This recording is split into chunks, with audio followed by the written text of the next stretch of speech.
Hello guys, welcome back to the channel. In today's video, I'm going to show you how you can create this ruby stone look and dress the brass for birthstone theme.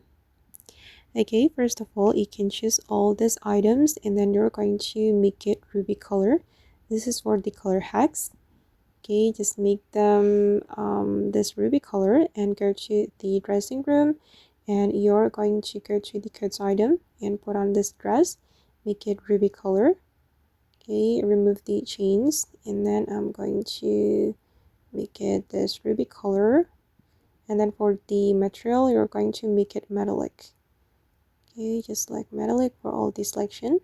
Then you're going to select this skirt, select toggle 5 and remove the chains, and then you're going to make it ruby color as before, and again make it ruby color for all the selection.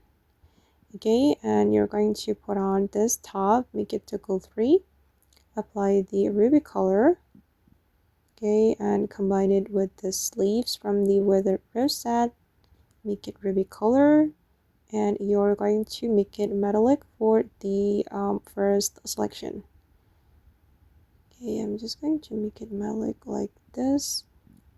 Alright, and then put on this dress from the weathered rose set and choose only skirt, and then again make it this color, and you're going to make it metallic. Okay, it's almost done guys. Alright, and this is for the final result. Okay, and that's all the tutorial for today. I hope this video will be useful for you. Thank you so much for watching, and bye.